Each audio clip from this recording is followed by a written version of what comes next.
अम्मी, मैं सोच भी नहीं सकती थी कि तुम इतना गिर जाओगी। बीमारी का बहाना लगाकर इस एहसान फरामोश के साथ उस कमीने के घर पहुंच जाओगी। देखा नहीं कैसा सब्र पड़ा है मेरा रिजवान शाह पर। खुदा का खौफ करें ताई अम्मी, किसी की मौत को अपना सब्र करार दे रही हैं। तुम जैसी घटिया लड़की की सोबत में रहकर ये बेबाक हो गई। और जिया, तुम्हें शर्म आनी चाहिए। उस मकार धोखेबाज के पीछे उसके घर पहुंच गई जो पहले से शादीशुदा है। बीवी के होते हुए तुम्हें धोखा दे रहा है वो। और तुम अंधी हो, अंधी। धोखा नहीं दे रहा था वो, जमान अंकल ने बेटी कह के सर पे हाथ रखा था। और अब जमान शाह जो मेरी दहलीज पर मरा है, कल को लोग सवाल पूछेंगे तो मैं क्या जवाब दूंगी? ताई अम्मी, मौत खुद अपने मकाम पर लेकर जाती है। अब तायबू का इंतकाल कोर्ट में हुआ था, क्यों? जवाब दे सकती हैं आप? अब बिल्किस आंटी का ज़र्फ देखें, ताज़ियत के लिए आई थी यहाँ और रिजवान शाह ने सारे इंतजामात संभाले थे। ये इनकी इंसानियत थी और आपने क्या किया? बकवास बंद करो अपनी, बहुत बोल लिया तुमने।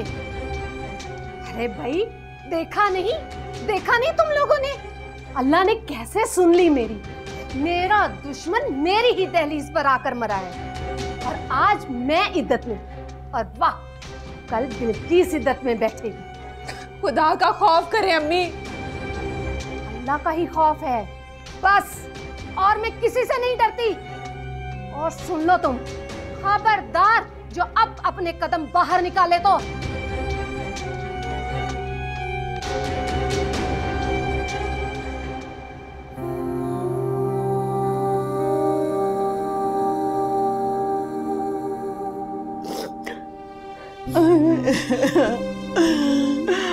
अरे मेरे रब्बा, ज़मान शाह को अचानक की हो गया मेरे अल्लाह। दादा मासी मैं लुटी गई, मैं बर्बाद हो गई। ज़मान शाह छोड़ के चले गए मुझे। सब्र कर मेरी थी, सब्र कर जा, हौसला कर मेरी थी, सब्र कर। मैं क्या सब्र करूं दादा मासी, मैं क्या सब्र करूं? हाय दादा मासी, वो डायन खा गई मेरा सुहाग, वो खा गई मेरा सुहाग।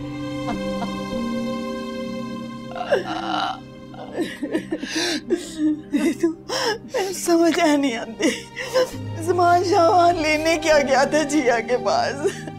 हाय अल्लाह, वो घर आते तो पता चलता ना, वो तो घर वापस नहीं लौटे ना।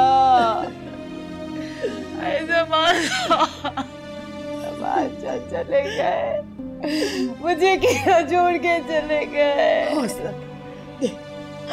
अलका को मैंने फोन कर दिया, वो सब लोग आ रहे हैं, सब लोग आ रहे हैं। गांव में भी इत्तला कर दिया। तो क्या हो गया?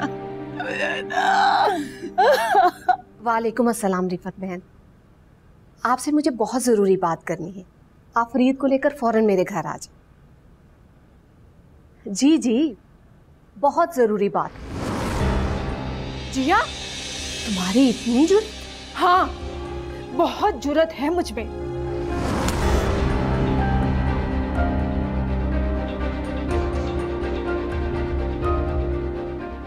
तुम इस हद तक बढ़ गई हो कि मेरी आंखों में आंखें डालकर जबान चलाओ। क्या करी थी आप? क्यों आपने बुलाया रिफत आंटी और फरीद को? तुम्हारा निकाह पढ़वाने के लिए आज ही।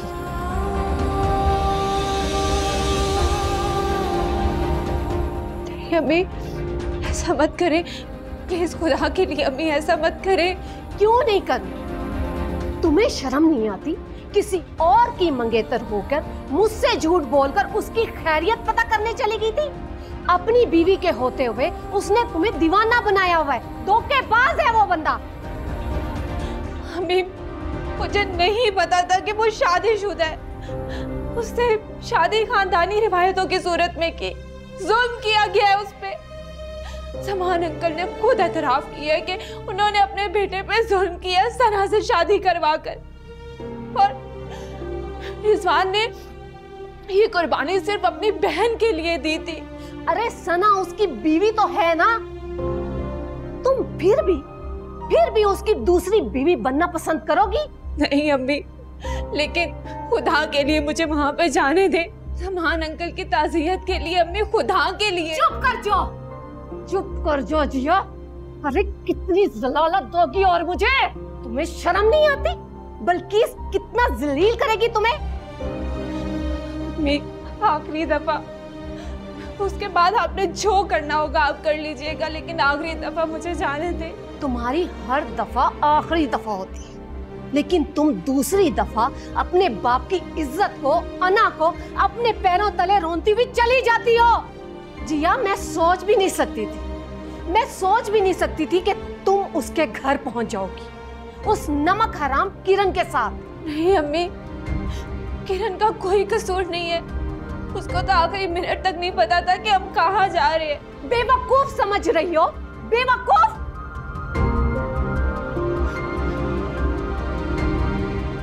ये किरण तुम्हें बर्बाद करने पर तुली हुई है, लेकिन तुम नहीं समझोगी।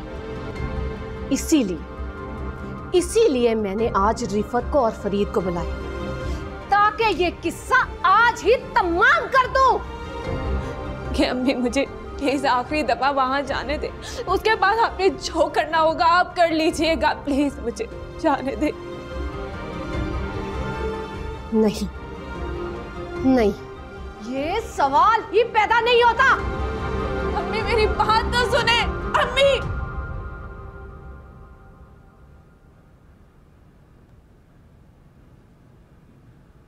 कहाँ है तुम्हारी बेटी? बुलाओ, उससे पूछो इसे क्यों लेकर गई थी उस कमीने के घर। आपा, अम्मी, अद्दा और किरण को नहीं मालूम था। मैंने पेट दर्द का बहाना किया था, मान ले मेरी बात। देखा कैसे इसने रट लगाई हुई वहां जाने के लिए। नहीं जिया बेटा। अद्दा, प्लीज अम्मी को समझाएं, मुझे बस आखिरी बार जाने दे। बेटा, तुम खुद पे क्यों जुल्म कर रही हो? वो शादीशुदा है। मैं जानती हूँ, लेकिन मैं सिर्फ मैयत पे जाने का बोल रही हूँ। मैयत हो गई मैयत। मेरे अल्लाह ने मेरे सब्र का कैसा इनाम दिया है। मेरी दहलीज पर आकर मरा है ज़मान शाह। आप मुझे नहीं जाने देंगे? ठीक है, मैं भी फरीद से निकाह नहीं करूंगी। ऐन मौके पर इनकार कर दूंगी। इनकार? मैं भी देखूंगी तुम कैसे करती हो इनकार। देख लीजिएगा। क्या हो रहा है ये सब? क्या हो रहा है ये सब? किरण ने मेरे एतबार को धोखा दिया। इसे वहां ले जाकर जिया ने अपनी मोहब्बत जो दफन कर ली थी, किरण की वजह से उस मोहब्बत को नई जिंदगी मिली है। नहीं आपा, जिया ने कभी इस मोहब्बत को दफन नहीं किया था। वो आज भी उसके दिल में जिंदा है। बको मत। आपा, मैं ठीक कह रही हूँ। जिया बगावत पर आ जाएगी तो अच्छा नहीं है। सफिया, जिया कभी सोतन को कबूल नहीं करेगी और रिजवान शाह भी अपनी बीवी को कभी तलाक नहीं देगा। ये उसकी खानदानी मजबूरियां हैं। आपा, बेटी अगर बागी हो जाए तो जिल्लत और रसवाई की ऐसी कहानी लिख देती है कि 7 समंदर का पानी भी उसे नहीं धो सकता।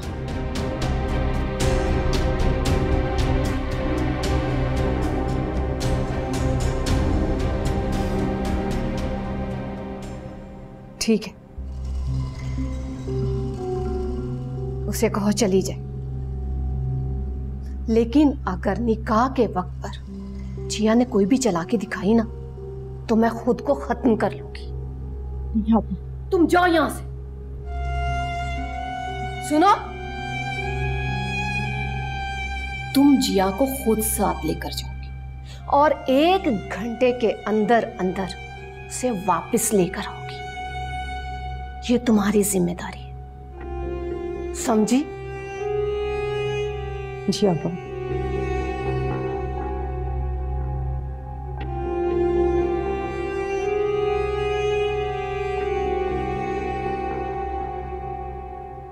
जिया, तुम्हारा दिमाग खराब तो नहीं है? जो सलूक ताई अम्मी ने ज़मान अंकल के मरने पे किया, तुम फिर भी जाओगी? हाँ जाऊंगी। वो बहुत दुख में था किरण। उसका दुख बांटने के लिए उसकी बीवी है। बीवी नहीं, बोझ है उस पर, जो उस पर लाद दिया गया है। तुम प्लीज चलो मेरे साथ। जिया, किरण तुम्हारे साथ नहीं जाएगी, मैं जाऊंगी तुम्हारे साथ। क्यों अदा? मैंने वादा किया था अदा, इसके बाद मैं कोई फरमाइश नहीं करूंगी अम्मी से। जिया बेटा, ये फरमाइश नहीं है, ये तुम्हारी माँ की इज्जत का इम्तिहान है। अदा, किसी दुश्मन के मरने पर भी उसके घर चले जाते हैं। समान अंकल ने मुझे और किरण को बेटी कहा था, वो यहाँ तक हमारे लिए आए थे। जिया बेटा, उनके साथ जो कुछ भी हुआ वो उनकी तकदीर में लिखा था, लेकिन खुदा के लिए बेटा आप अपने दामन को बचाओ और अपनी माँ को दुखी मत करो। जिया, मैं जाऊंगी तुम्हारे साथ। किरण, नहीं जिया, सॉरी, मैं नहीं जाऊंगी। मैं ताई अम्मी के हाथों मजीद जिल्लत बर्दाश्त नहीं कर सकती।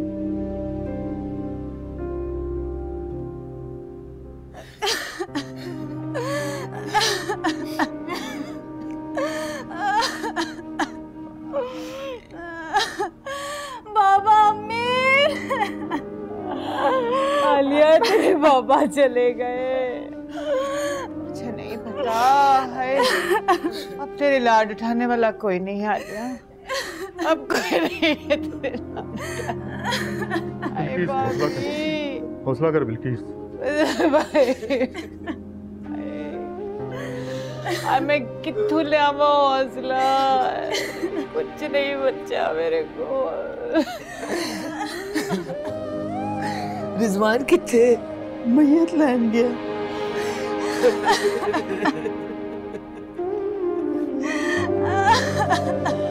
आज जो कुछ भी हुआ है फरीद बेटा, मैं तो बहुत डर गई।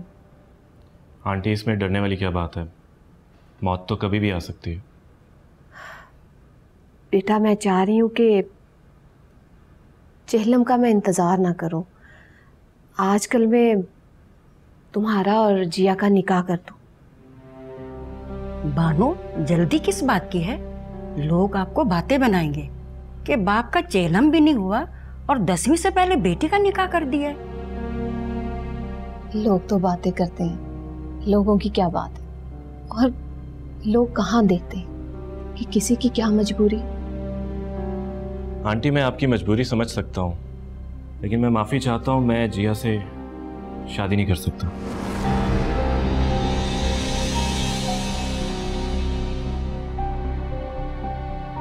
ये क्या कह रहा है? आंटी, मुझे लगता है ये शादी जुल्म होगा जिया के साथ। बेटा, अगर तुम्हारे दिल में कोई बदगुमानी है तो ऐसा बिल्कुल नहीं है। बानो, फरीद ने अपना तबादला करवा लिया है और हम पोते को लेके वहीं जाके रहेंगे। लेकिन अचानक, और मंगनी भी तो हो चुकी है जिया की और फरीद की। आंटी, मंगनी की कोई कानूनी या समाजी हैसियत नहीं होती। आप तो माँ हैं, माँ का दिल तो बहुत नरम होता है। बेहतर यही है कि आप नरम दिल से काम लें और जिया को उसकी मर्जी से जिंदगी जीने दें। क्या कहना चाहते हो तुम? रिजवान शाह। रिजवान शाह का नाम मेरे सामने मत लो। और वैसे भी वो शादीशुदा है। मैं भी तो बच्चे का बाप हूँ। बानो, फरीद ठीक कह रहा है कि बेटी की शादी वहीं करनी चाहिए जहां उसका दिल चाहे, और मंगनी के तोहफ़े हम आपको वापस कर देंगे। और जो हमारी तरफ से जिया को दिया है ना तोहफ़े, वो मेरी तरफ से बेटी के लिए तोहफा ही समझ के रख लीजिएगा, ठीक है? चलो बेटा।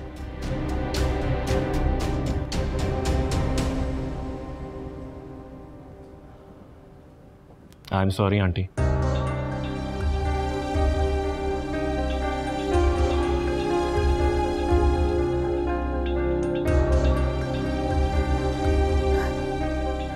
या अल्लाह, ये सब क्या हो गया?